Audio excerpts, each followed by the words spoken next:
Well, already the exchange of prisoners leading to a pretty nasty exchange of words, and the president hearing them loud and clear half a world away in Poland today.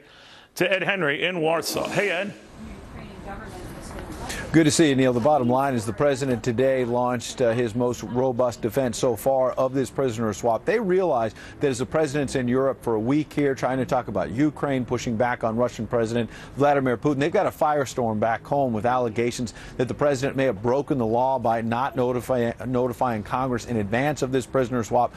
White House today pushing back by saying, look, the law allows the Secretary of Defense, Chuck Hagel, in this case, to deem a transfer of prisoners from Guantanamo to another country, Qatar in this case, if he believes it's in the national security interests of the United States. Republicans like former Vice President Dick Cheney say this is clearly not in the interest of the United States national security interest, while the president at a news conference here in Warsaw insisted there's a basic rule that you do not leave American servicemen and women behind. Listen.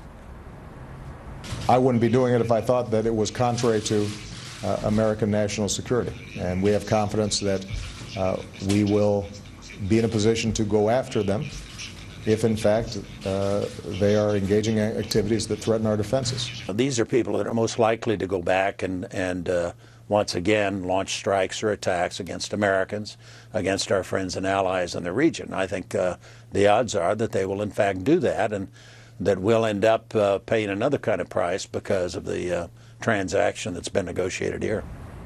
Now, Republican John McCain added his voice to this today, saying that he thinks it's an odd way to run national security policy for the president to say, look, these prisoners could return to jihad against the United States, but then the administration will just try to chase them down. McCain saying that this is sort of a Taliban dream team. And it's also interesting because the criticism is not just coming from the right.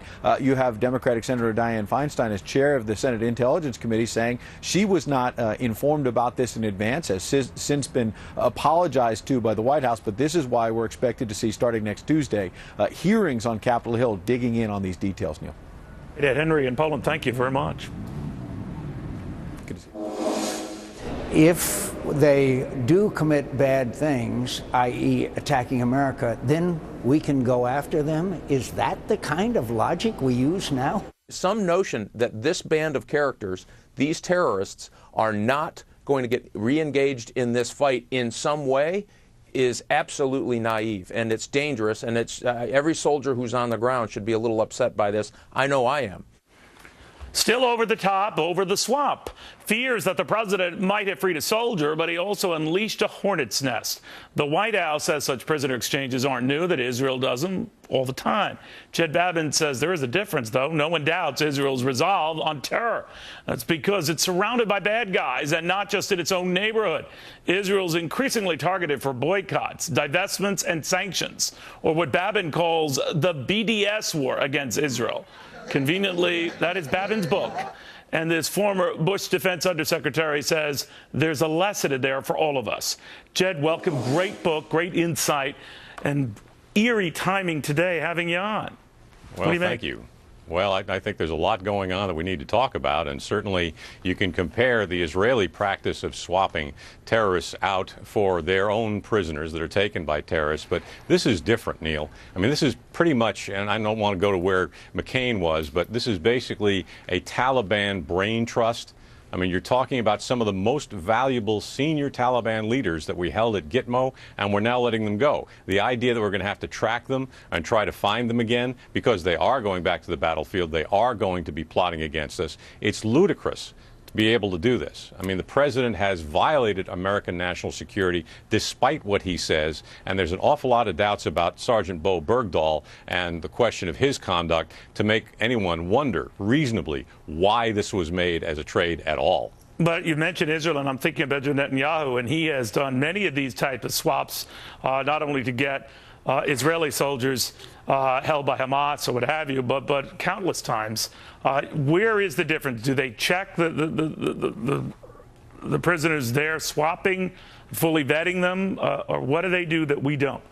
Well, number one, they don't let go of the real big guys. I mean, the big difference here is this is a Taliban brain trust, as I said a moment ago. You've got a former provincial governor. You've got the former deputy chief of intelligence that has been characterized by his own Guantanamo case file as one of the most valuable people we've got at Guantanamo Bay. These guys are not small fry. The Israelis usually catch some dummy who didn't have his explosive vest go off on time. You know, they're catching small fry. They don't catch Hassan Nasrallah, the head of Hezbollah. They don't catch the head of Hamas. You know, those people would not be let go under any circumstances. So the Israelis don't do what we're doing, which is giving the Taliban back the people they need to operate against us. Now, when you talk about Israel, you talk about how it is targeted for sanctions and like more so than, if you think about it, than we're considering now for Vladimir Putin post what he's been doing in Crimea. What does that tell you about the state and the mindset of the world where Israel's the bad guy and Russia not so bad guy? Well, it tells you that people are willing to fall for this line of stuff that the BDS movement is trying to propel.